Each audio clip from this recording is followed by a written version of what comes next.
Hello बच्चों, आज जो है 30 जनवरी के शिफ्ट सेकंड का सॉल्यूशन डिस्कशन कर रहा हूँ। ठीक है, इसका देखते हैं क्वेश्चन क्या सब है। फर्स्ट क्वेश्चन इतना आसान आया है, ए solution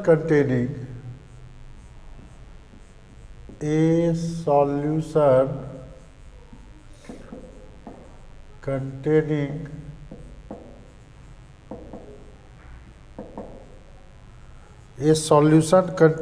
Na mole of A Na mole of A Nb mole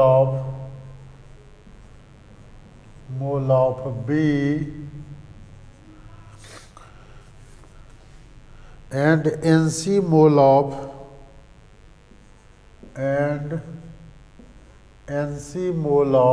C. Calculate the mole fraction of C. Calculate the mole fraction of C. हम लोग क्या जानते थे, हम लोग क्या पढ़े हैं? Mole fraction, it is the ratio of mole of the component and mole of the solution.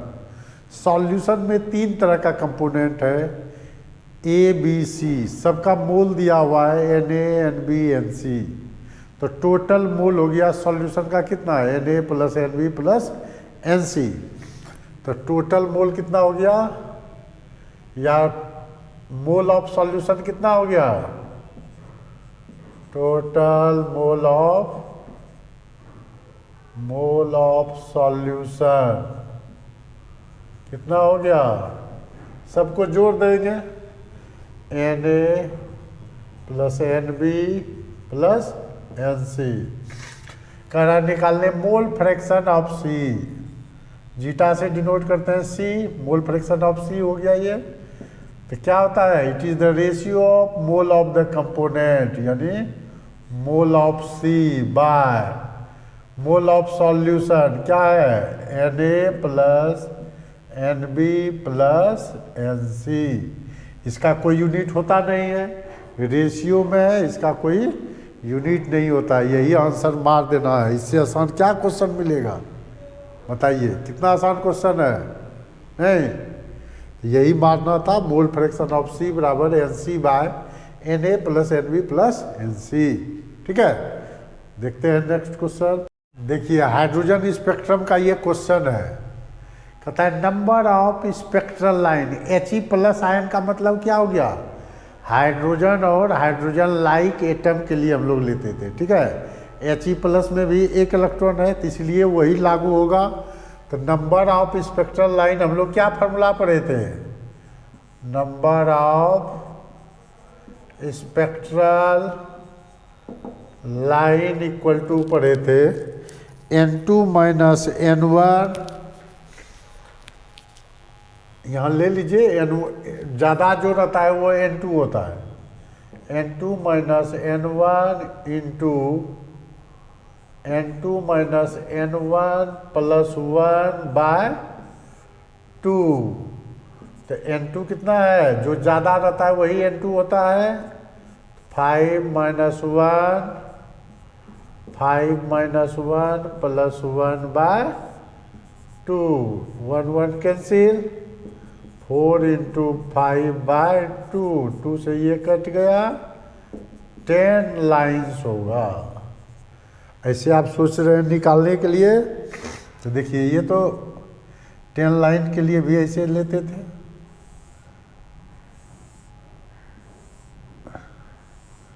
मान लीजिए ये पांचवा है, चौथा है, तीसरा है, दूसरा है, पहला है, तो क्या होता था, यहाँ से पांचवा से जंप करेगा, ऐसे होता था, ऐसे होता था, नहीं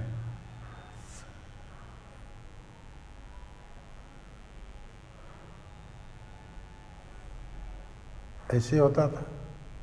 फिर चौथा से जंप करेगा फर्स्ट पर, इस तरह से देखिएगा लाइन पूर जाएगा आपका।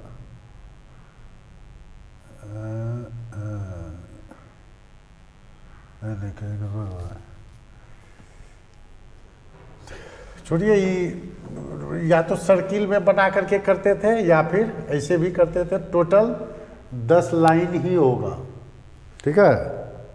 तो ये फार्मूला था, ऐसे करते थे ना। देखिए 1 2 3 4 5 लाइन, ये n बराबर 5, n बराबर 4, n बराबर 3, n बराबर 2, n बराबर 1 है। तो फिफ्थ से फर्स्ट में जंप किया, फिफ्थ से फर्स्ट, इससे फर्स्ट, इससे फर्स्ट, इससे फर्स्ट, 4 लाइन यहाँ हुआ। फिर फिफ्थ से इस पे यहाँ से, यहाँ से, यहाँ से, फिर यहाँ से, फिर यहाँ से, फिर यहाँ से। पाँचवा सिर्फ चौथा पर जंप करेगा। 4 3 7 2 9 1, 10 लाइन हो गया। तो या तो स्पेक्ट्रल लाइन ऐसे निकालते, या सिंपल फार्मूला याद रखिए, n2 - n1 और इंटू n2 - n1 + 1/2 फार्मूला याद रखना है। इस तरह से निकालने में हो सकता है एक आध को मिस्टेक हो जाए, तो फार्मूला पे पुट कर देना है, ठीक है। बहुत ही आसान क्वेश्चन। या इसी को सर्किल में, ये है एक्चुअली एटम का फॉर्म, तो ये सर्कुलर पाथ में रहता है, ठीक है। तो ये हो गया आपका, ठीक है। देखिए कहता है इनथैल्पी of following reaction given below. इससे ये बनता है, इससे ये बना, तो डेल्टा H2Y, ये रिएक्शन है तो डेल्टा H3Z है। कहता है find the इनथैल्पी of formation of CO2। CO2 कैसे फॉर्म करेगा? 1 mole carbon solid plus O2 gas से बन जाएगा 1 मोल CO2 गैस। मान लीजिए इसका डेल्टा H4 बराबर X। इक्वेशन को इक्वेट करेंगे। अब इस इक्वेशन को लाना होगा इस तीनों इक्वेशन में, ठीक है। तो इस इक्वेशन को लाने के लिए हमको चाहिए 3CO और 3CO2, ठीक है। तो देखिए कैसे आएगा। क्या करना होगा, इक्वेशन फर्स्ट, ये जैसे इक्वेशन फर्स्ट हो गया, सेकेंड थर्ड मान लेते हैं यहीं पर, क्वेश्चन में जगह नहीं बचेगा। ये फर्स्ट है, ये सेकेंड है, ये थर्ड है, ये फोर्थ मान लेते हैं, ठीक है। तो क्या करेंगे, इक्वेशन फर्स्ट इंटू 3 कीजिए। 3CO का जरूरत है आपको। इक्वेशन फर्स्ट इंटू 3 प्लस 2 कीजिए, प्लस सेकेंड पहले कीजिए।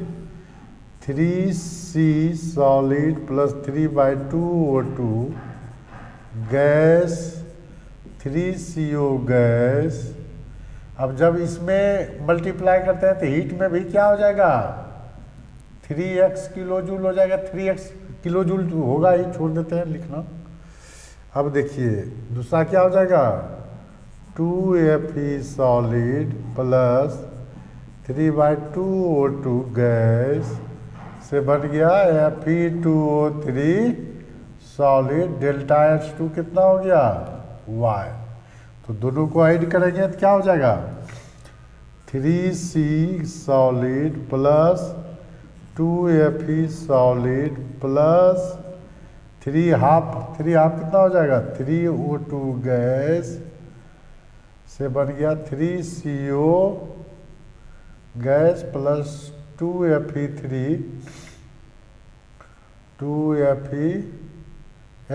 2 नहीं है, Fe2O3 है।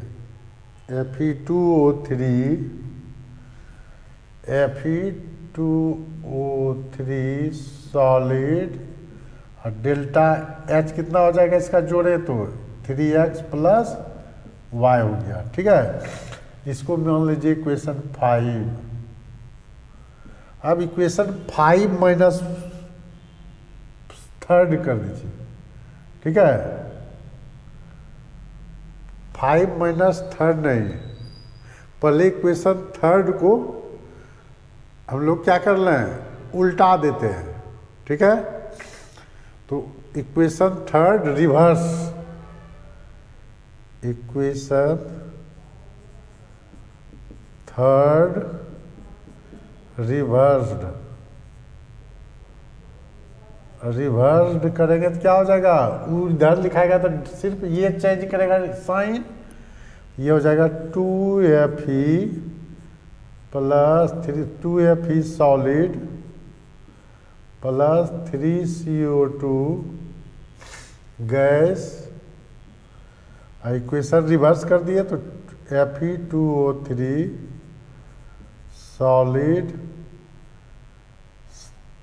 Plus CO 3CO gas.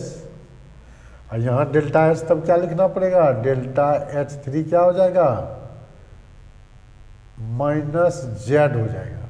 ठीक है, अब देखिए, अब यहाँ से लिखते हैं, ये इक्वेशन मान लीजिए अब कितना 6, इक्वेशन 5 माइनस 6 कीजिए, इक्वेशन 5 हमको चाहिए क्या चीज़, Fe2O3 उधर 5 माइनस 6, हाँ 5 माइनस 6, तो क्या हो जाएगा देखिए 3C, थोड़ा बड़ा इक्वेशन ही हो जाता है, सॉलिड नहीं लिखते हैं, समझ जाइएगा सॉलिड में 2Fe, या यहाँ लिख देते हैं सॉलिड, सॉलिड 3O2 गैस से बन रहा है 3CO gas plus Fe2O3 solid,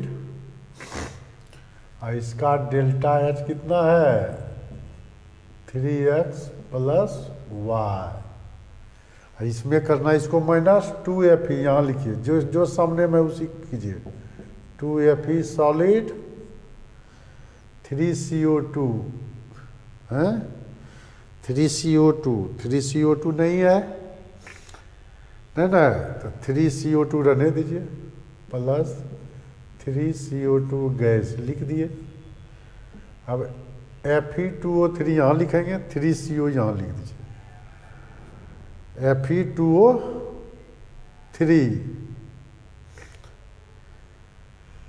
Fe2O3 cut जाएगा तो यहाँ लिख देते हैं Fe2O3।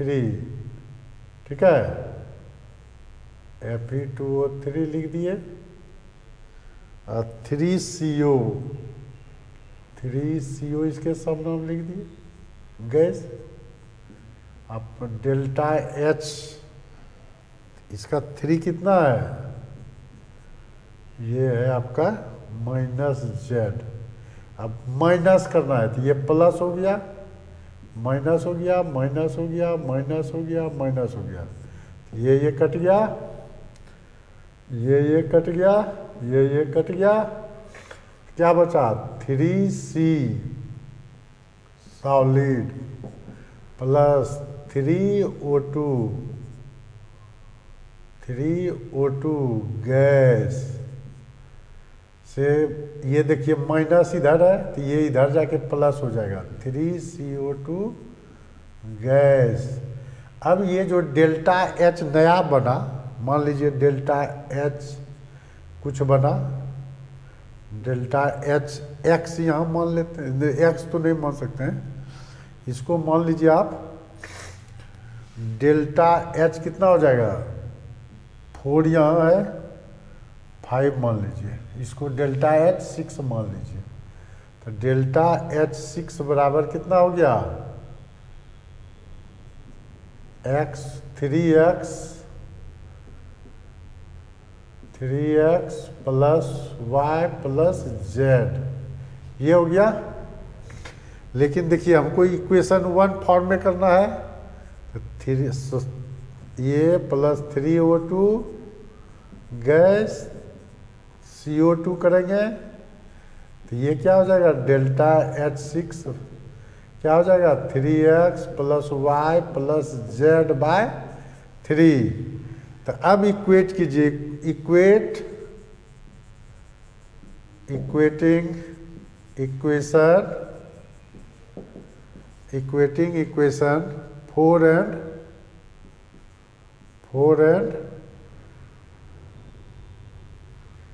एंड इसको मान लीजिए कोनो इक्वेशन, कितना इक्वेशन 5 6, इसको 7 मान लीजिए, 7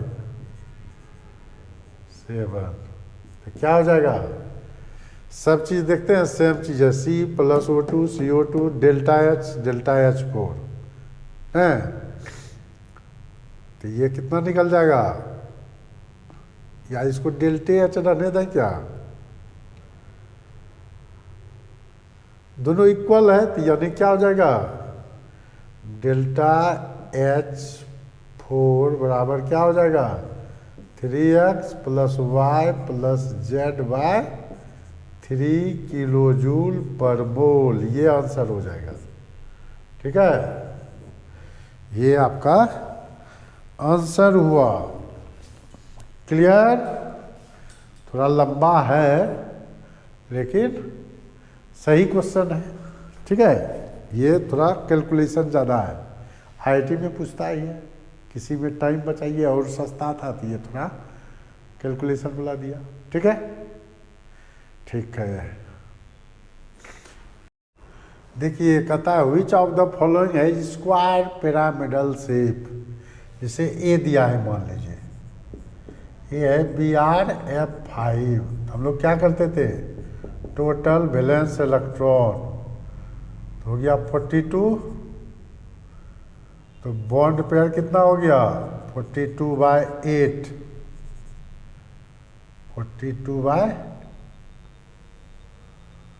42/8, तो ये हो गया 5 प्लस रेस्ट इलेक्ट्रॉन कितना है, रेस्ट 2 है, तो लोन पेयर कितना हो जाएगा 2/2 1, हाइब्रिड ऑर्बिटल कितना हो गया, हाइब्रिड ऑर्बिटल हो गया 5 + 1 6, यानी sp3d2 होगा। sp3d2 में एक लोन पेयर रहता था, तो यही शेप होता था, पैरामेडल, स्क्वायर पैरामेडल या पैरामेडल बोलिए, स्क्वायर पैरामेडल बोलिए, स्क्वायर पैरामेडल।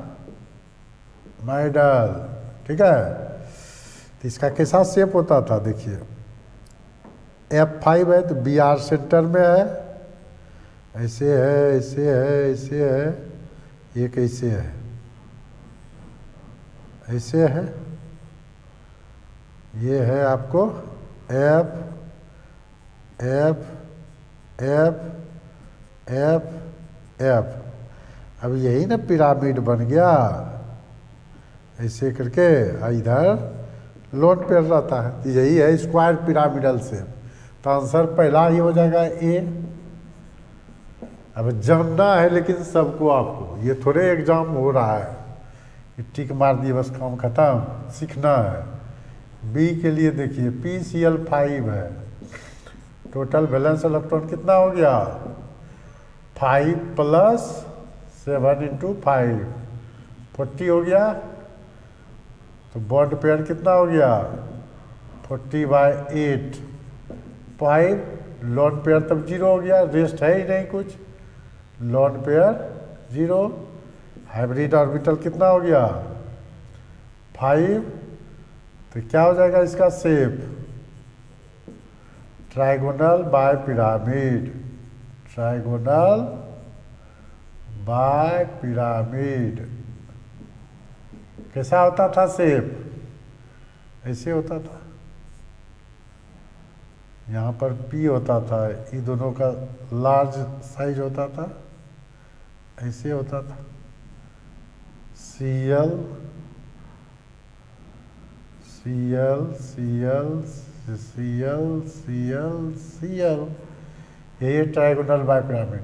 इसका भी यही होगा same, total valence electron same ही होगा, इसका भी सेम प्रोसेस, सेम। ठीक है, अब देखिए डी का। डी जो है आपको कॉम्प्लेक्स कंपाउंड का है ना, तो ये यहाँ पर क्या नाम है, हम बताए थे 6 चीज इसमें पूछता है बार बार। आईपीएससी नाम, किसका क्या नाम बोलिएगा,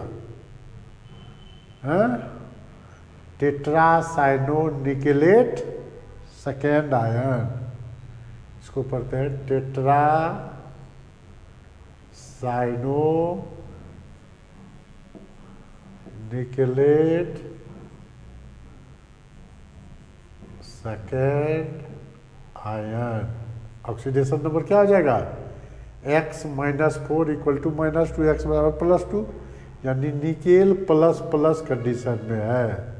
निकेल प्लस का मतलब क्या हो गया, 3D8 स्ट्रॉन्ग लिगेंड का केस है, तो सब क्या हो जाएगा, पेयर्ड हो जाएगा, नहीं हो जाएगा, पेयर्ड हो गया, 8 हो गया पेयर्ड।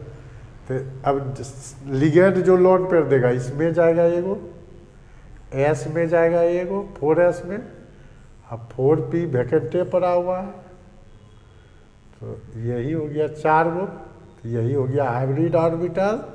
तो किस में है, 3D में है, 4s में है, 4p में है। तो हाइब्रिडाइजेशन क्या हो जाता था कॉम्प्लेक्स कंपाउंड का, हाइब्रिडाइजेशन हो जाता था DsP2, मतलब क्या स्ट्रक्चर होता था, स्क्वायर प्लेनर। शेप क्या होता था, स्क्वायर प्लेनर, और ये डायमैग्नेटिक नेचर का होगा, यही सब ना निकालते थे सब चीज, डायमैग्नेटिक, सब पेयर्ड इलेक्ट्रॉन है, diamagnetic in nature, effective atomic number भी निकाल सकते हैं इसका, नहीं, तो ये सब इसका जानना है, बेसिक चीज है, ये सब बार बार पूछा जाता है, तो आपको जानना चाहिए सब चीज। खैर यहाँ तो आंसर हो गया, क्या था, शेप स्क्वायर पिरामिडल, तो स्क्वायर पिरामिडल किसका है, इसका है, ठीक है, क्लियर। तो ये हो गया आपका आंसर, ये भी ठीक है, और ये तीनों क्या है, रॉन्ग आंसर है। देखिए कहता है स्टेटमेंट फर्स्ट में कहता है since electron negativity of fluorine greater than nitrogen, यहाँ तक बात सही है, फ्लोरीन का इलेक्ट्रॉन नेगेटिविटी सही है, लेकिन dipole moment of NF3 greater than NH3 ये फॉल्स हो गया। देखिए कैसे, NF3 है, NF3 है, लॉन पेयर ऐसे है, लॉन पेयर से सेंट्रल टू लॉन पेयर होता है, इसका डायरेक्शन ऐसे, इसका डायरेक्शन ऐसे, इसका डायरेक्शन ऐसे है, तो अपोजिट है। अमोनिया के केस में क्या होता है, अमोनिया के केस में भी लॉन पेयर है, इसका डायरेक्शन ऐसे, H है, H का इलेक्ट्रोपॉजिटिव टू ऐसे है, H का भी ऐसे हो जाएगा, और इस H का भी ऐसे हो जाता है, तो सब एक ही डायरेक्शन में है, तो डायपोल मोमेंट ऑफ NH3 ने ज़्यादा हो जाएगा, सब फोर्स एक ही डायरेक्शन में लग रहा है, तो ये ज़्यादा हो जाता है, तो ये स्टेटमेंट फर्स्ट क्या हो गया, फॉल्स हो गया। तो आंसर में लिखेंगे स्टेटमेंट फर्स्ट, यहाँ ही लिख देते हैं, यही सट के लिखा गया, अच्छा चलिए,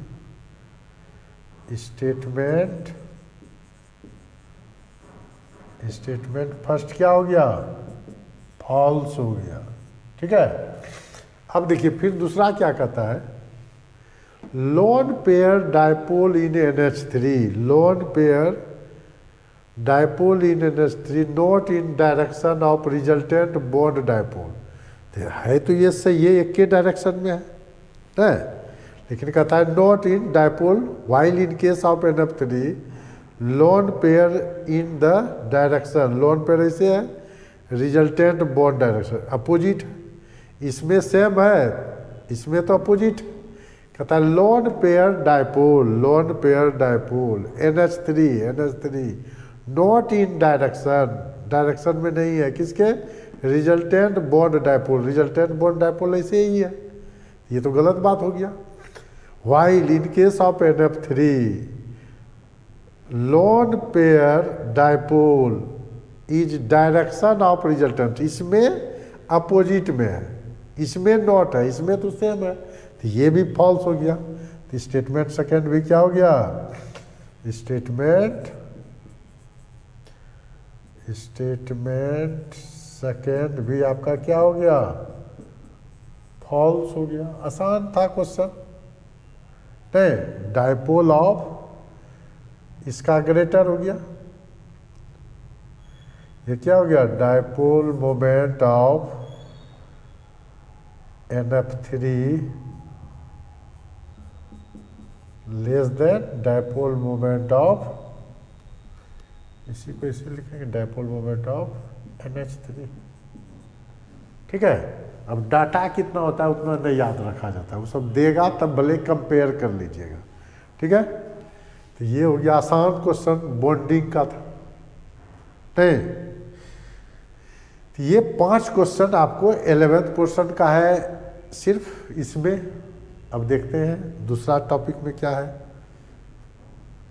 देखिए ये भी ट्रू फॉल्स क्वेश्चन है। कहता है स्टेटमेंट फर्स्ट में H2T is more acidic then H2S। तो हम लोग जो ये 16 ग्रुप का एलिमेंट है H2O, H2S, H2Se, H2T, तो टॉप टू बॉटम आते हैं तो क्या होता है, साइज इंक्रीज करता है।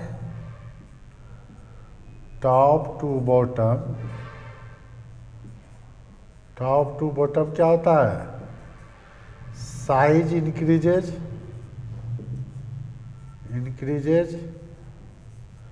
सो bond dissociation energy decreases, so bond dissociation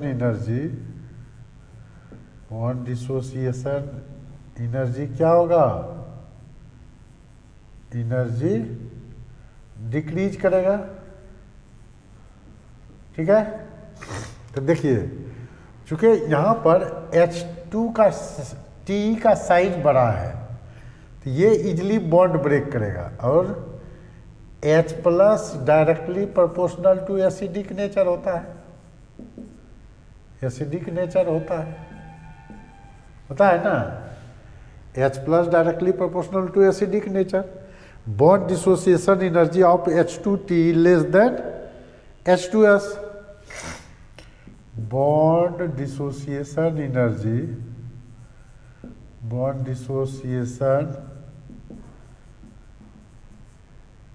energy of H2TE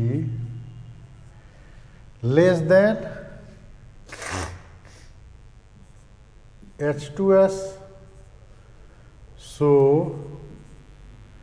H2T more H plus ion release, so H2T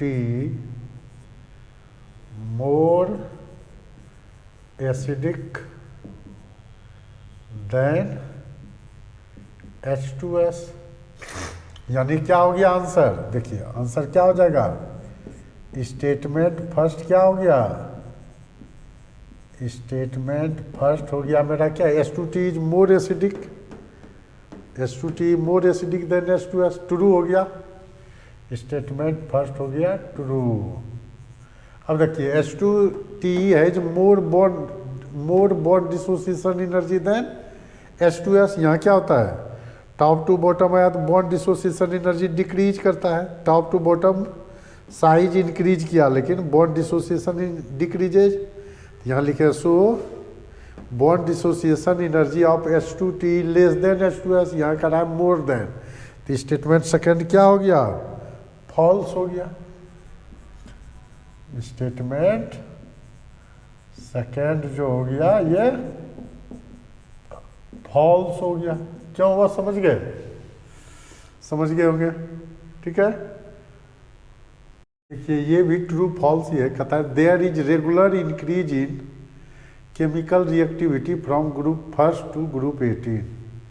reactivity देखिए फर्स्ट ग्रुप एलिमेंट जो होता है लिथियम, सोडियम, पोटासियम, रुबिडियम, ये सब रुडियम, सीजियम, इसका रिएक्टिविटी क्या होता है, इंक्रीज ज़्यादा होता है, चूँकि आसानी से ये H+ एक इलेक्ट्रॉन रिलीज करता है, आसानी से ये क्या हो जाता है Li++E, sodium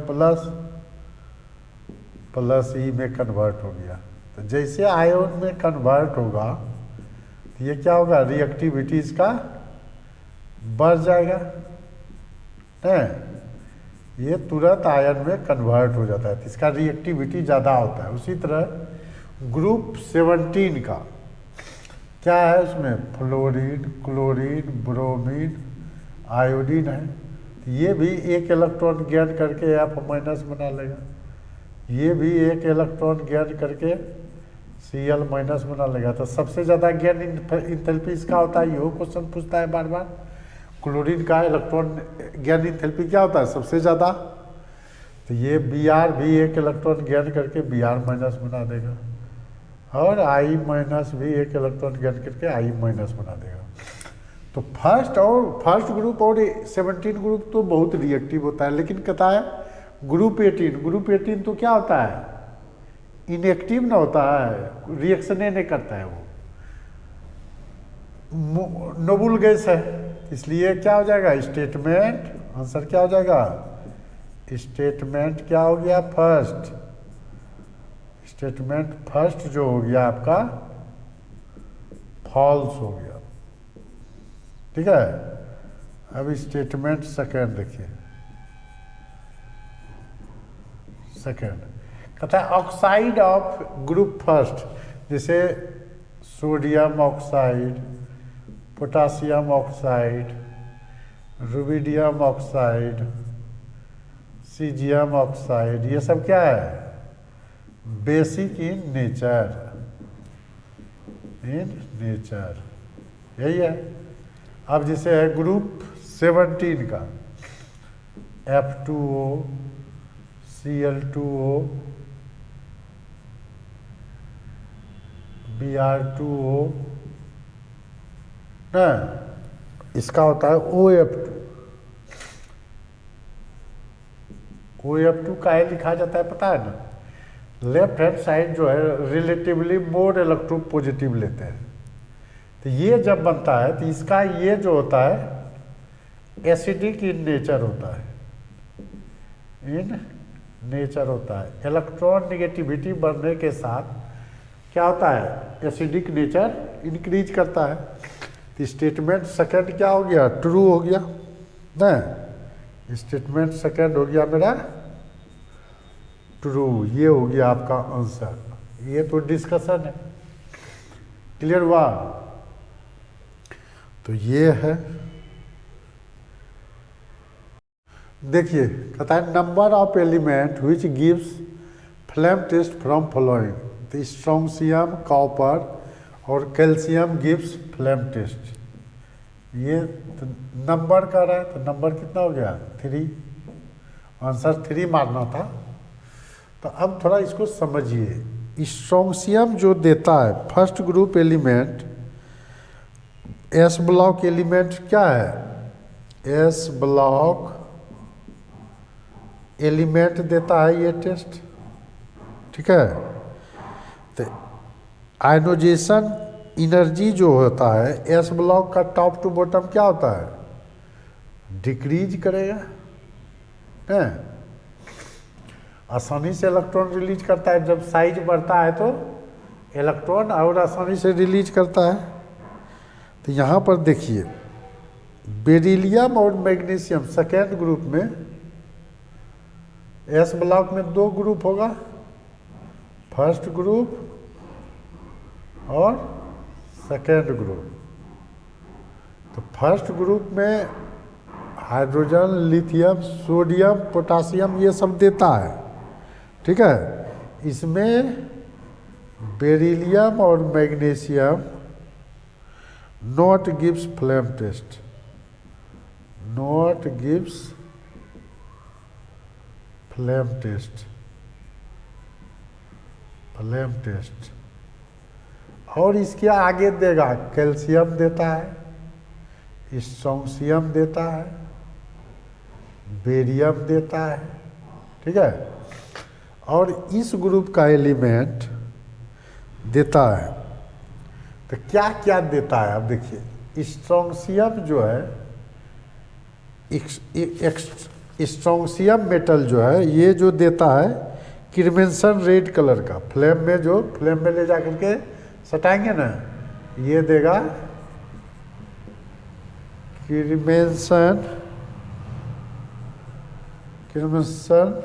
red test, क्रिमेंसन red colour देता है, ठीक है। अब देखिए स्ट्रोंशियम दिया कॉपर, कॉपर ब्लूइश ग्रीन देता है। या कैल्शियम पहले लिख लेते हैं, कैल्शियम जो है, कैल्शियम कैसा होता है? Brick red, brick red. ये सब सेकेंड ग्रुप एलिमेंट में पढ़ना है लेकिन अब हटा दिया है। कॉपर देता है bluish green, bluish green colour का। ये क्या होता है समझिए। हम लोग क्या करते हैं, प्लेटिनम वायर रखते हैं। प्लेटिनम वायर में, प्लेटिनम वायर को पहले बोरेक्स बीड में कन्वर्ट कर लेते हैं, उसके बाद जाके सॉल्ट में से सटा करके ले जाते हैं फ्लेम के पास। तो देखिएगा उसका जो कलर टेस्ट देता है, तो पकड़ लेते हैं कलर की। जैसे क्रिमेंसन रेड दिया मतलब स्ट्रोंशियम हो गया, ब्रिक रेड दिया मतलब कैल्शियम होगा, ब्लूइश ग्रीन दिया मतलब कॉपर होगा। इस तरह से सब एलिमेंट का अलग अलग कलर, इसी को बोला जाता है फ्लेम टेस्ट। फ्लेम के पास ले जाता है प्लेटिनम वायर को, तो वो अलग अलग टेस्ट देता है, अलग अलग कलर शो करेगा, ठीक है। इसका लीजिए, देखिए इसमें जो है, इसमें क्या होता है, मैग्नीज जो है KMnO4 में मैग्नीज जो है +7 स्टेट में है, तो मैग्नीज यहाँ +7 में है और ऑक्साइड आयन -2 स्टेट में, ठीक है। तो ये लिगेंड जो है मेटल को चार्ज ट्रांसफर करता है ड्यू टू लिगेंड। ये लिगेंड है,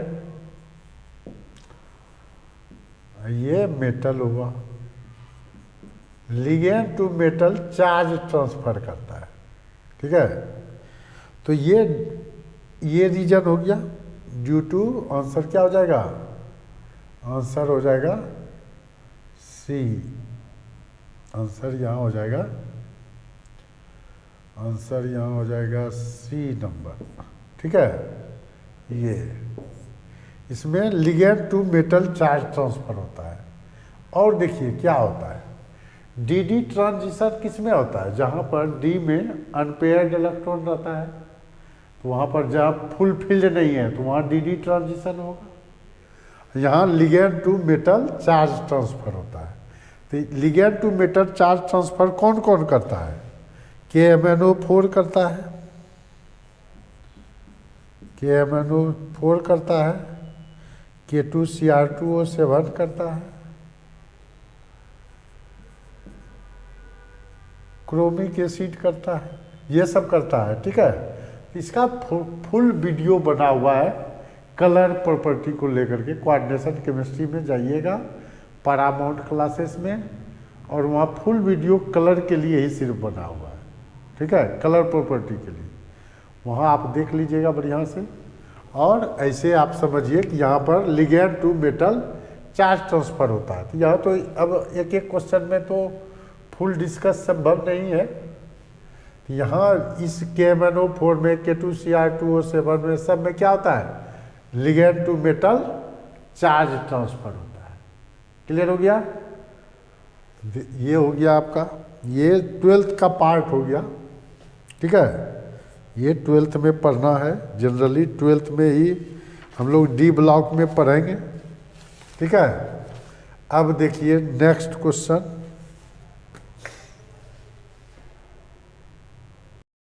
ये क्वेश्चन जो है इसे तो बनाने में थोड़ा डिफिकल्ट है, इसमें सोच नहीं सकते इलेक्ट्रोनेगेटिविटी के टर्म में भी ये नहीं रहता है, ये स्टैंडर्ड इलेक्ट्रॉन पोटेंशियल के टर्म में रहता है।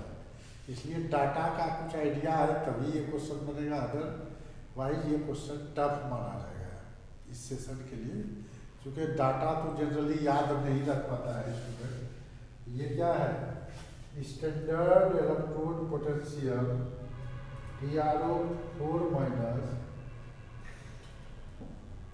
2Br माइनस ये होता है 1.85 वोल्ट, ठीक है।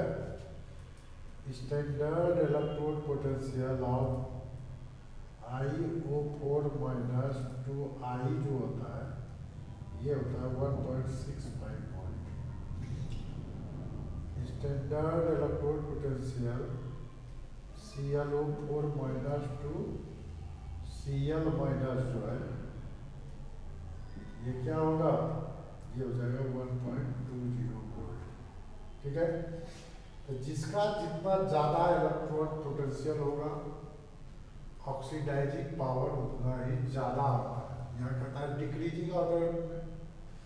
तो इलेक्ट्रॉन पोटेंशियल पॉजिटिव में ज़्यादा है, सब प्लस में है। Standard electron potential directly proportional to oxidising power. यहाँ पर ऑक्सीडाइजिंग पावर इसका सबसे ज़्यादा होगा क्योंकि इसका इलेक्ट्रॉन पोटेंशियल सबसे ज़्यादा है। ये कंसेप्ट याद रखना है, स्टैंडर्ड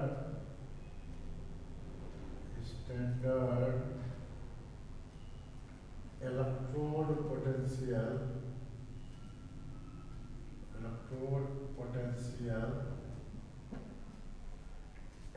पोटेंशियल करने का मतलब क्या हो गया, देखिए यहाँ क्या हो रहा है, +7 है, -1 जा रहा है, रिडक्शन पोटेंशियल। जैसे भी नहीं ऑक्सीडेशन दिखा हुआ, मतलब अपने मन से बताए कि इलेक्ट्रोकेमिस्ट्री में समझना है रिडक्शन। स्टैंडर्ड रिडक्शन लिख ही देते हैं, नहीं तो आप लोग कंफ्यूज ना करिए। Standard reduction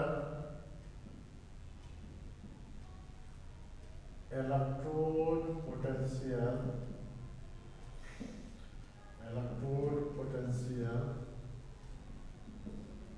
directly proportional to oxidising power.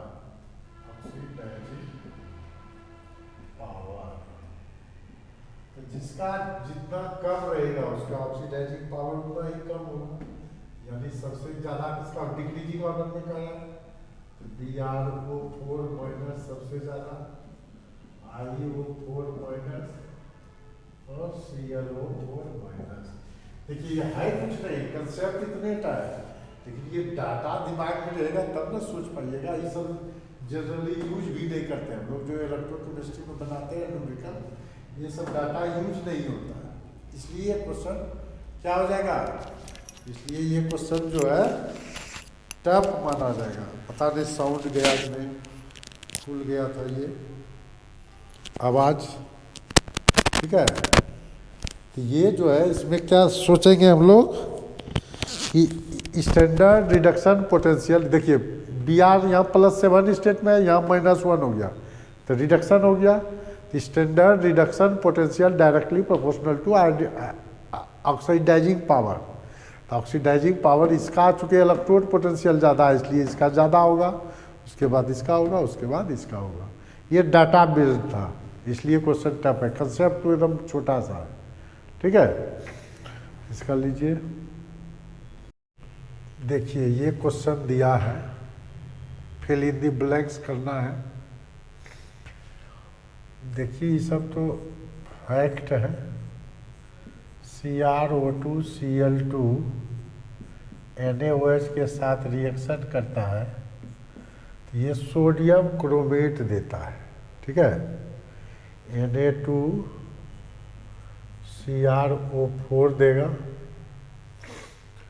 Plus NaCl देगा प्लस H2O देगा। ठीक है, तो Na2CrO4 हो गया। वहाँ देखते हैं 3 Na है, यहाँ पर Cl2 भी है तो 2 कर दीजिए, 4 गो Na हो गया तो 4 NaOH कर दीजिए, तो क्या बनेगा 4 Na, 1 Cr, ऑक्सीजन हो गया 6, 4 तो 2H2O हो जाएगा। तो ये जो मेरा बना ये क्या हो गया, ये हो गया Na2CrO4। ठीक है, Na2CrO4 सोडियम क्रोमेट H2SO4 के प्रेजेंस में H2O2 के साथ। अब देखिए अगर एमाइल अल्कोहल नहीं होता तब प्रोडक्ट अलग बनता, इसे नहीं तो ये CrO5 बना देगा, ये ब्लू कलर का होगा। ठीक है, सॉल्युबल इन ऑर्गेनिक सॉल्वेंट, ये क्या होगा soluble in organic solvent. Organic solvent लिखना है, ऑर्गेनिक कंपाउंड नहीं, ऑर्गेनिक सॉल्वेंट में ये सॉल्युबल होता है। ठीक है, विदाउट एमाइल क्लोराइड, अगर amyl without amyl alcohol, without, ये जानिए यहाँ तो होता है, ये बी हो गया ये। ठीक है, तो आंसर में क्या लिखते, ए लिखते Na2CrO4, बी क्या लिखते CrO5, ये हो गया आंसर। ठीक है, तो without amyl alcohol, without amyl alcohol,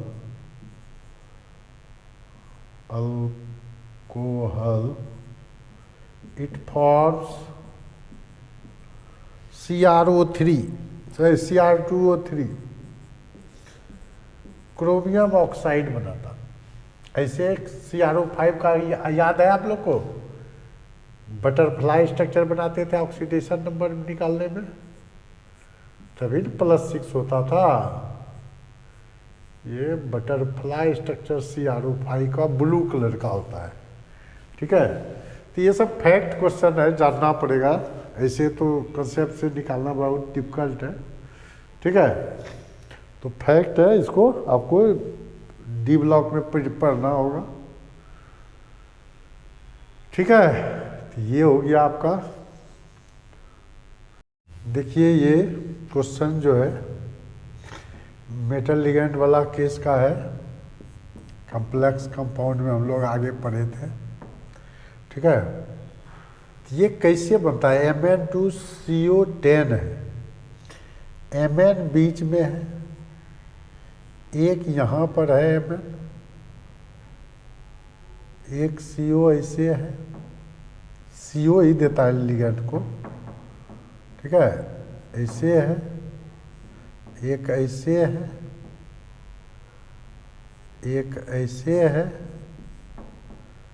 एक ऐसे है, एक ऐसे है। ठीक है, ये ऐसे जॉइंट रहता है।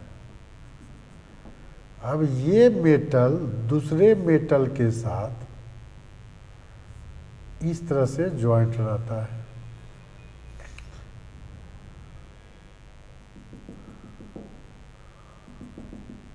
देखिए यहाँ पर CO है, यहाँ पर CO है, यहाँ पर CO है, यहाँ पर CO है आपका, ठीक है, और ये आपका CO है। तो देखिए 4 5 5 5 10, ये क्या बना है, स्क्वायर पिरामिड बनाया। मैग्नीज का 7 होता है ना, तो 7 एक लोन पेयर इधर बच गया, तो square pyramidal unit joint by MN bond. तो कौन हो जाएगा, 2 square pyramidal unit joint by MN bond. तो ए नंबर आंसर हो गया। आंसर कौन हो गया, ए। यही हो गया Mn2CO होल 10। ये कार्बोनाइल ग्रुप है, कोबाल्ट मत पढ़ लीजिएगा, ये CO है, कार्बोनाइल है, ठीक है, सब CO है। कोबाल्ट में C बड़ा O छोटा लेते हैं, इसमें सब सेम है। यही है Mn2O10। इसका जो शेप होता है 2 square pyramidal unit joint by MN bond, ये स्क्वायर पिरामिड टाइप का है शेप, ठीक है। यही मार देंगे ये नंबर। देखिए ये कॉलगेटिव प्रॉपर्टी का प्रॉब्लम है, कहता है in which of the following solution है मैक्सिमम फ्रीजिंग पॉइंट। तो फ्रीजिंग पॉइंट हम लोग कैसे निकालते हैं, पहले देखिए मैक्सिमम फ्रीजिंग पॉइंट किसका, सॉल्यूशन का। कहता है in which of the following aqueous solution है मैक्सिमम फ्रीजिंग पॉइंट। तो डेल्टा TF बराबर क्या होता है, delta TF not minus delta TF solution. तो सॉल्यूशन का जब हमको निकालना है सॉल्यूशन का, तो सॉल्यूशन का कैसे निकलेगा, delta TF freezing point of solution बराबर क्या हो जाएगा, freezing point of solvent minus delta TF, यही ना होगा।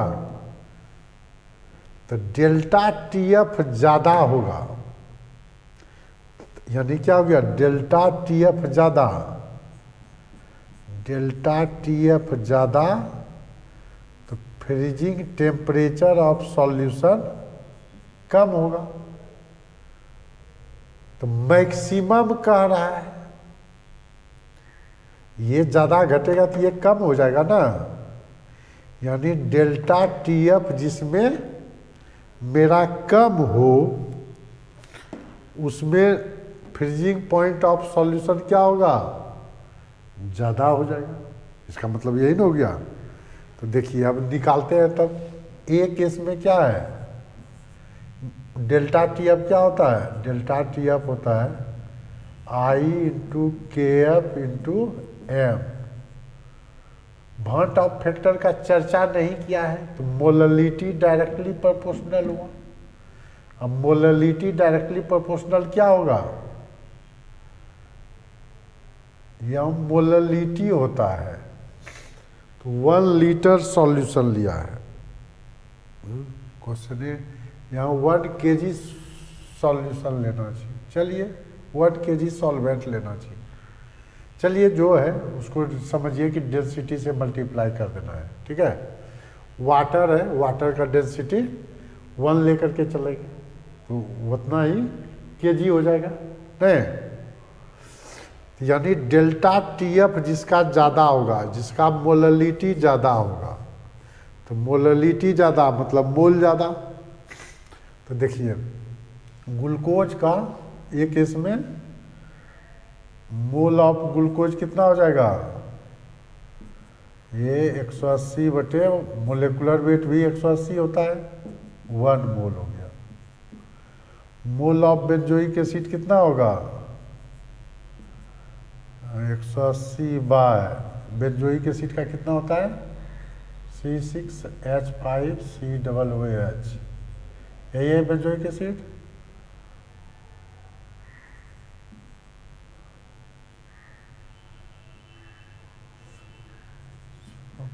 32 90 122 122 से डिवाइड किए, ये कम में हो गया, ज़्यादा हो जाएगा। एसिटिक एसिड एन, यहाँ लिख दें क्या, लिख ही देते हैं नहीं तो गड़बड़ा जाइएगा आप लोग। N benzoic acid N glucose, N glucose कितना हो गया 180 बाय 180 तो 1 हो गया। एन एन बेंजोइक एसिड जोइक एसिड कितना हो जाएगा 180 दिया हुआ है, 180 बाय 122 molecular weight. N acetic acid, acetic acid का 60 होता है, क्या हो जाएगा 180 बाय 60 मतलब 3 हो गया। एन एन ये है शुगर, कितना हो जाएगा, इसका 342 होता है, 180 बाय 342। सबसे ज़्यादा मोल हुआ इसका, मोल ज़्यादा तो मोललिटी ज़्यादा। अब हम लोग क्या समझेंगे, mole directly proportional to molality, molality directly proportional to delta T F.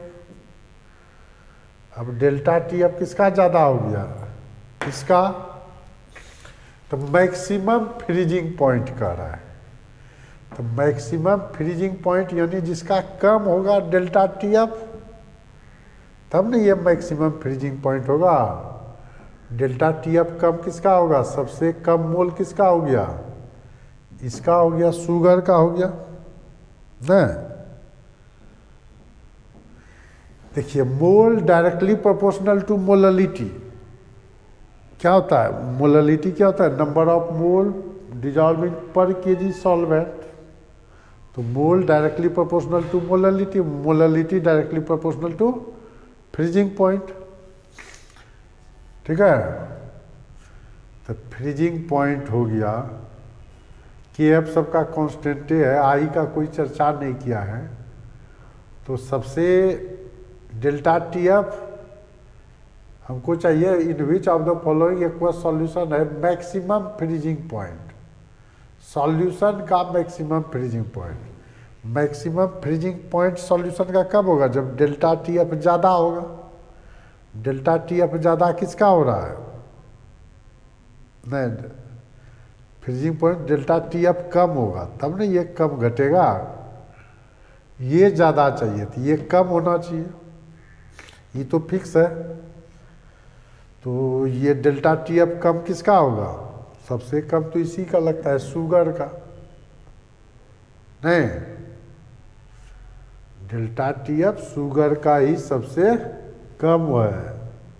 मोल सबसे कम इसका, तो मोललिटी सबसे कम इसका, और डेल्टा टी एफ सबसे कम इसी का। तो डेल्टा टी एफ कम मतलब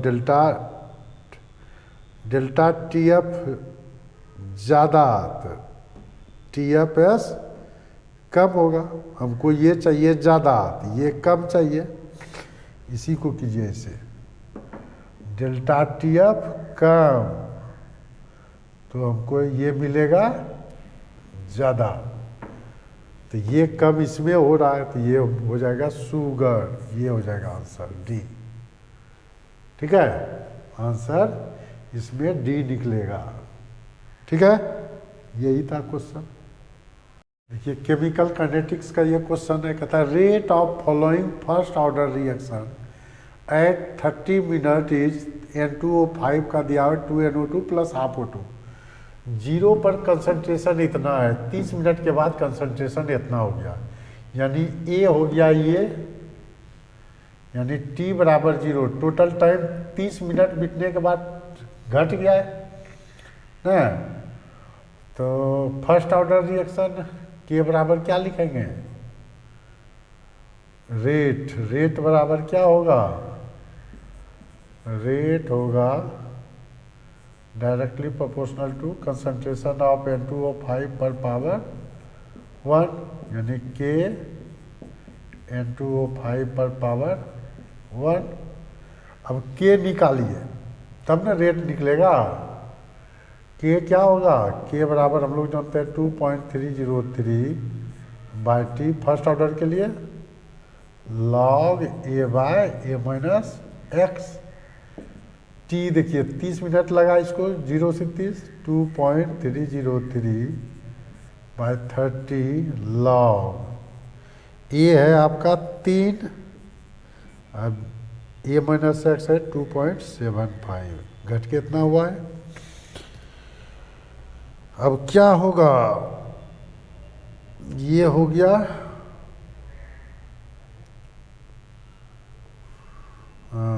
तो कैसे होगा, बिना कैलकुलेटर को तो दिक्कत है भाई। अब देखिए रेट के निकाल लिए तो रेट यहीं से पुट कर सकते हैं। रेट बराबर क्या हो जाएगा, रेट बराबर के, यही पुट करेंगे 2.303/30 log 3 माइनस log 2.75 और इंटू N2O5 का कंसंट्रेशन जो लेंगे 30 मिनट के बाद क्या है 2.75 है, यहाँ लेंगे ना N2O5 का कंसंट्रेशन वो 2.75 पर पावर 1, तो 1 है वही हो गया, तो ये हो गया 2.303/T log 30 का देखना होगा। एक मिनट रुकिए, लॉग टेबल देखते हैं। log 30 का वैल्यू है, log 30 का वैल्यू किधर है, 1.4771, 30 का नोटा है 0.4771 माइनस 27 का 5वां देखिए, 27 का 5th नंबर में कहाँ है, 27 का 5th लाइन 4393, तो ये हो जाएगा 0.4393 इंटू 2.75, ठीक है, 2.303/30 इंटू ये घट के कितना हो गया 0.11 में 8, 6 में 9, 16 और 7, ये बचा 6, 3, 0 इंटू 2.75। इसको जब सॉल्व करते हैं तो 0.0079 मोल पर मिनट होगा, मोल पर मिनट, ठीक है, यही हो जाएगा आंसर।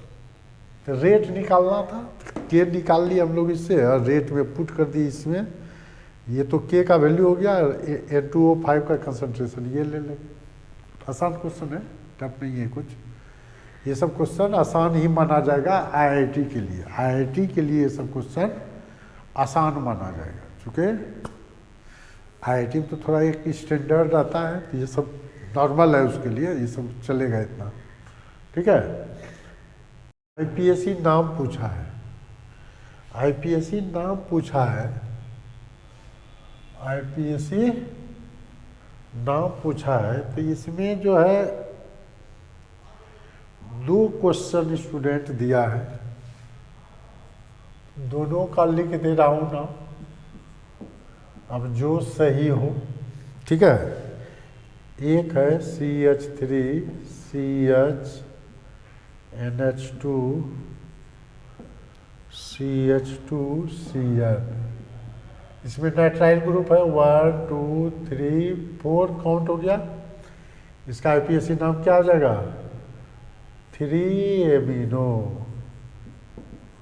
4 कार्बन के लिए ब्यूटेन नाइट्राइल नाइट्राइल, ठीक है, ब्यूटेन नाइट्राइल, ठीक है। अब देखिए दूसरा दिया है ए, अगर ये है तो बी, मान लीजिए ए भी ऐसे कोई एक ही है। अब स्टूडेंट भेज दिया 2 टाइप का, दोनों बना दे रहे हैं CH3 CH3 C triple bond C, यही CN कर दिया है कोई बच्चा, ठीक है, कोई बात नहीं है, जो है उसी का नाम लिख दीजिए।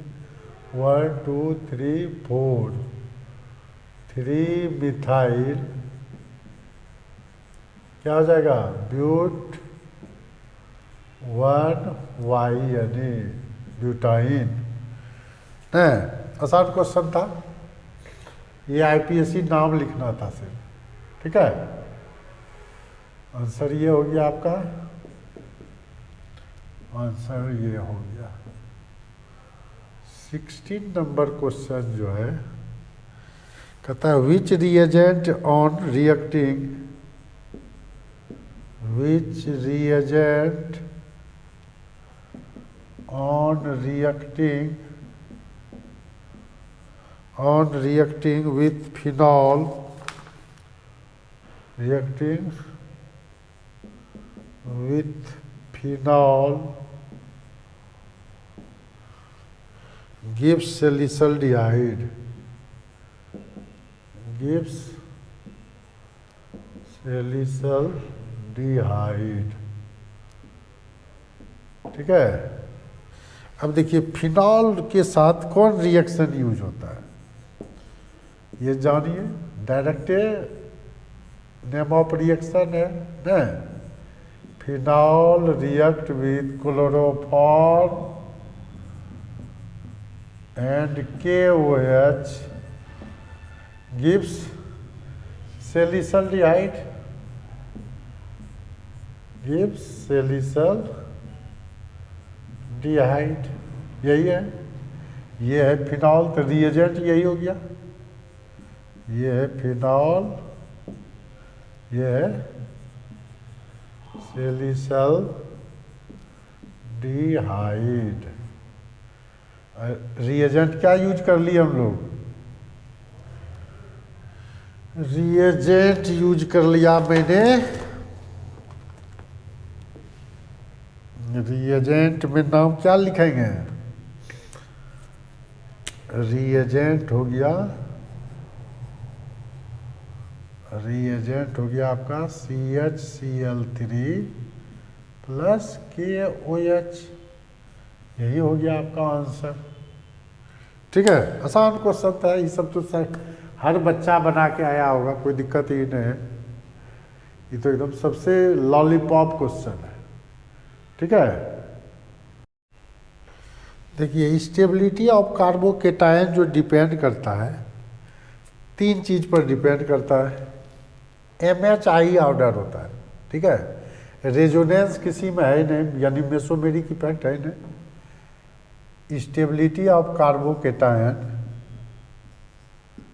स्टेबिलिटी ऑफ कार्बोकेटायन जो है ये डायरेक्टली प्रोपोर्शनल टू होता है प्लस I इफेक्ट, ठीक है, H इफेक्ट हाइपर कंजुगेशन और प्लस M इफेक्ट या प्लस R इफेक्ट लिखिए, मेसोमेरिक का केस रहता है R इफेक्ट, ठीक है। तो यहाँ जो है सिंपल आप हाइपर कंजुगेशन बोल सकते हैं इस केस में, ये है इसे, यहाँ प्लस चार्ज है, अल्फा कार्बन पर H है, alpha H transfer toward positive charge होता है, नहीं, हाइपर कंजुगेशन के केस में यहाँ 9 अल्फा एच है, इसमें क्या है, इसका स्टेबिलिटी भी सबसे ज़्यादा हो जाएगा।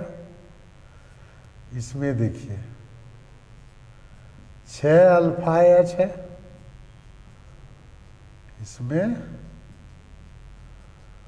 6 अल्फा एच, इस पे प्लस चार्ज है, तो ये अल्फा हाइड्रोजन नहीं है, और इस पे 3 अल्फा एच है,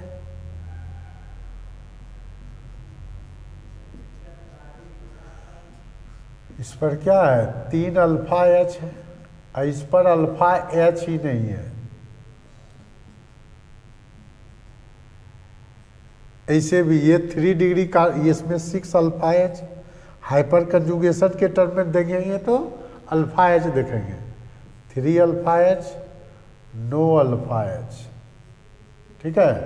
अब प्लस आई देखेंगे, 3 degree carbocation more stable than 2 degree than 1 degree than methyl, तो स्टेबिलिटी ऑर्डर जो इसका यही हो जाता, ऐसे हो जाएगा स्टेबिलिटी ऑर्डर, मतलब ये ज़्यादा स्टेबल, तब ये।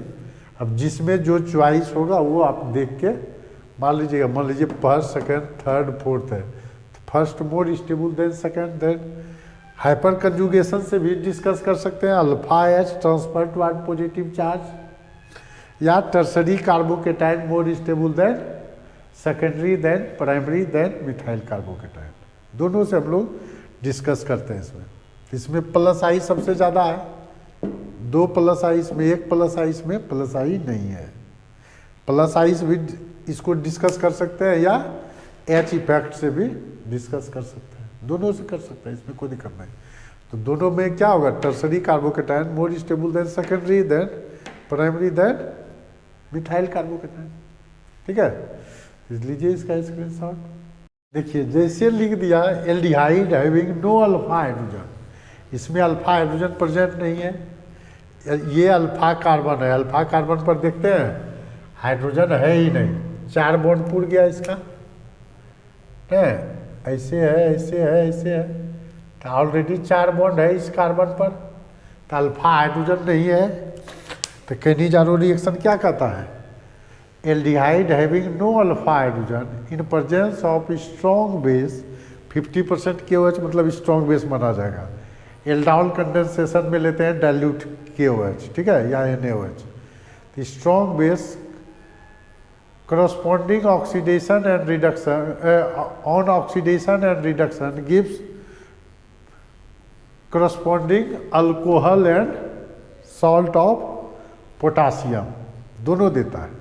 तो H+ यहाँ लिखाना है, इसलिए इसका प्रोडक्ट क्या हो जाएगा, इसका आंसर जो होगा ये Cl पे तो कोई अंतर नहीं पड़ना है, ऑक्सीडाइज और रिड्यूस जो होगा ये होगा COO, ऑक्सीडेशन के बाद ये देगा, ठीक है, प्लस रिडक्शन अगर होगा ऑन रिडक्शन ये देता है CH2OH, ये केनिजारो रिएक्शन है, this is the Cannizzaro reaction,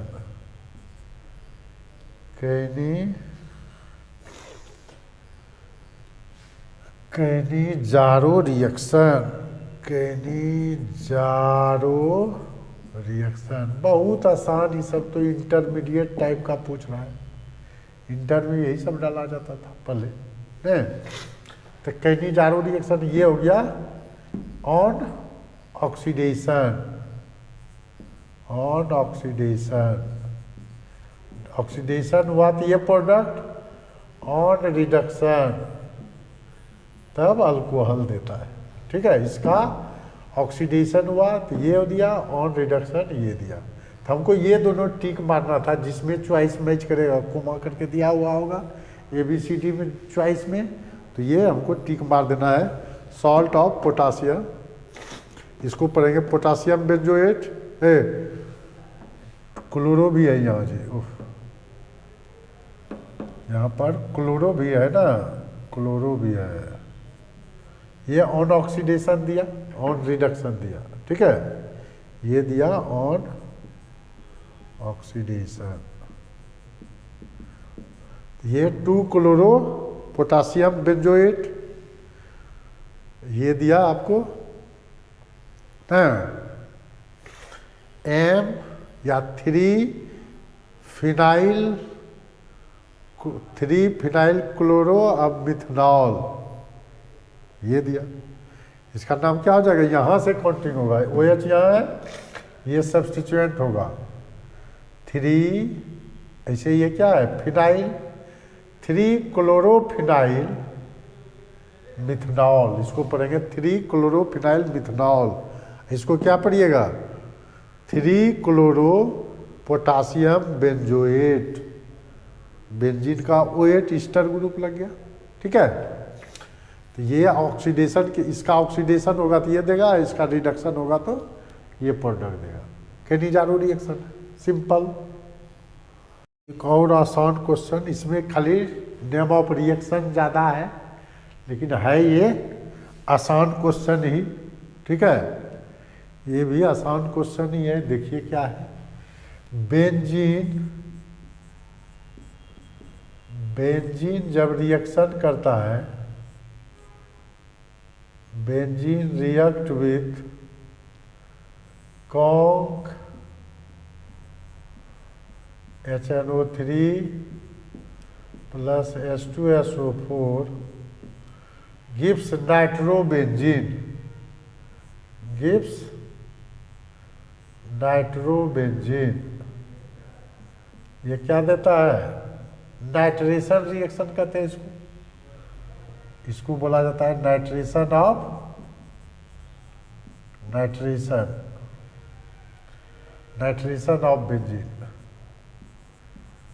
benzene, तो ये क्या बन गया नाइट्रोबेंजीन बना, ठीक है। और नाइट्रोबेंजीन SnHCl से जब रिएक्शन, ये पहला हो गया। दूसरा इसमें है कि SnHCl से जब इसका रिडक्शन होता है तो ये बन जाता है एनालीन।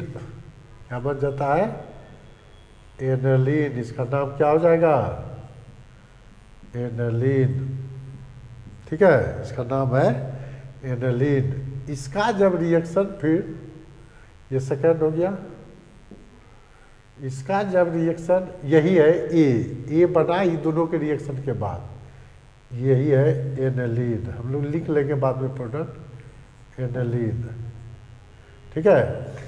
इसका जब डाइजोटाइजेशन कराते हैं NaNO2 प्लस HCl, यहाँ लिखना चाहिए 0 to 5 डिग्री सेंटीग्रेड, नहीं लिखा है कोई बात नहीं, लिखिए। तो ये बन जाता है बेंजीन डाइजोनियम क्लोराइड। क्या बन जाता है, N2Cl। डायरेक्टली लिख देते, छोड़िए, अब तक तोड़ने की जरूरत नहीं है। N2Cl, इसको क्या पढ़ेंगे, बेंजीन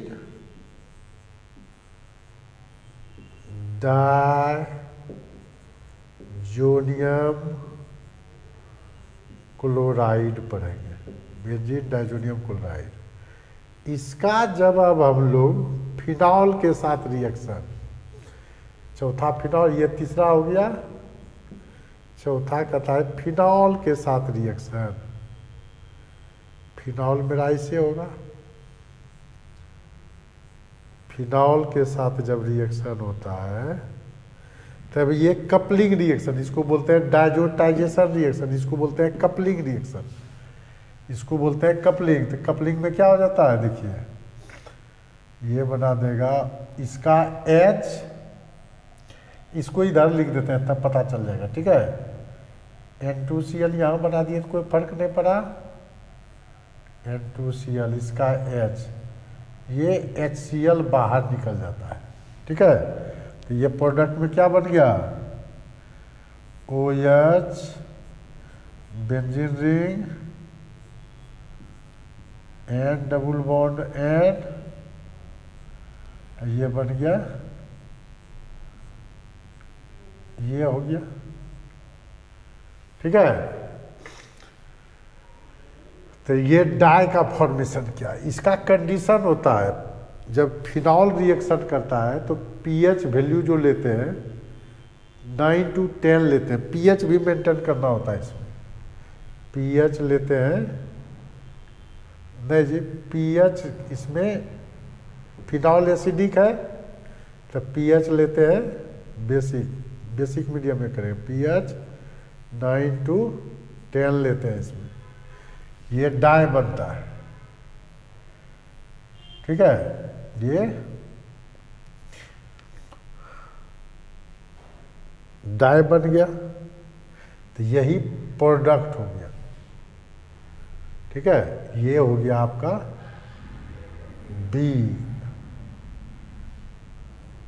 ये क्या हो गया, बी प्रोडक्ट हो गया, ठीक है।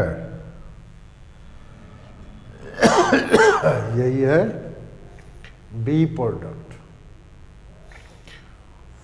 तो हम लोग बना लेंगे बी क्या है, ए क्या है, ए बनाइए, ये बन गया ए हुआ एथिलीन, बी हो गया ये डाई,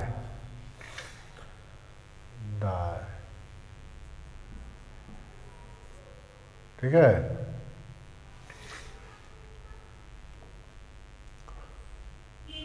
इसको पढ़ते हैं 4 हाइड्रोक्सी एजोबेंजीन, ठीक है। समझ में आ गया होगा। बेंजीन कॉन्क HNO3H2SO4 के प्रेजेंस में रिएक्शन करता है तो नाइट्रोबेंजीन, इसका रिडक्शन किए तो एनिलीन बनाए, प्रोडक्ट ये मेरा एनिलीन है। उसका डाइजोटाइजेशन रिएक्शन किए, ये डाइजोटाइजेशन रिएक्शन में आ जाएगा कौन, तो बेंजीन डाइजोनियम क्लोराइड बना। ये फिनॉल के साथ रिएक्शन करके orange dye P hydroxy azobenzene नाम होता है। बी का नाम क्या हो गया, पी हाइड्रोक्सी एजोबेंजीन। क्लियर है, कहीं कोई कन्फ्यूजन नहीं। अगर यही एनिलीन के साथ रिएक्शन करता तो ये येलो डाई बनता, तब होता पी एमिनो एजोबेंजीन। नाम एक क्या है, थोड़ा चेंज, आईपीएससी में थोड़ा फर्क है। इसमें ए प्रोडक्ट हो गया एनिलीन, बी प्रोडक्ट हो गया पी हाइड्रोक्सी एजोबेंजीन या 4 हाइड्रोक्सी एजोबेंजीन, ठीक है। क्लियर। अब देखिए नेक्स्ट, देखिए ये जो है मिथाइल साइक्लोहेक्सिन, ये है मिथाइल साइक्लोहेक्सिन। मिथाइल साइक्लोहेक्सिन जब H2O H प्लस के प्रेजेंस में करेगा तो H प्लस क्या करेगा, ये मिथाइल के कारण पाई बॉन्ड इधर जाएगा, या समझ सकते हैं कि ये पाई बॉन्ड इधर ट्रांसफर हो गया, ठीक है। जब पाई बॉन्ड ट्रांसफर यहाँ हो जाएगा H प्लस पर, ये H प्लस पर अटैक किया तो यहाँ पर प्लस चार्ज हो जाएगा डेवलप, यहाँ बॉन्ड बनेगा तो क्या बना, यहाँ पर टर्सरी कार्बोकेटाइन, तो टर्सरी किसे बन गया,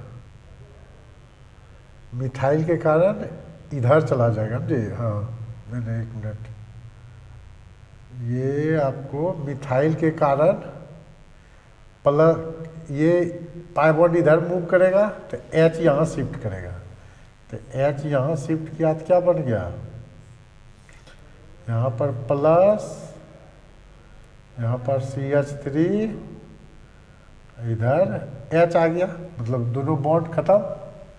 तो ये टर्सरी कार्बोकेटाइन फिर वाटर के साथ, वाटर किस फॉर्म में है, OH H प्लस के फॉर्म में है, ये OH माइनस यहाँ अटैक कर देगा तो ये क्या बना दिया, ये बना दिया इस तरह से CH3OH, क्या हो जाएगा 1 मिथाइल साइक्लोहेक्सेनॉल, इसका नाम क्या हो जाएगा 1 मिथाइल साइक्लोहेक्सेन 1 ऑल है। अब देखिए इसी का जब BH3 के साथ रिएक्शन होता है, BH3 और पेरोक्साइड के प्रेजेंस में, तो ये पाई बॉन्ड, कहाँ पर पाई बॉन्ड है जी, एक मिनट, टर्सरी कार्बोकेटाइन बनाए थे ना, ठीक है, उसमें कोई अंतर नहीं, यहाँ रे पाई बॉन्ड चाहे वहाँ रे, क्या फर्क पड़ता है। अब देखिए अगर यहाँ पर है तो यहाँ पर देखिए क्या बन जाएगा प्रोडक्ट, यहाँ तो वही बनेगा, ये एच आएगा वहाँ, एच ओ एच यहाँ चला जाएगा, ये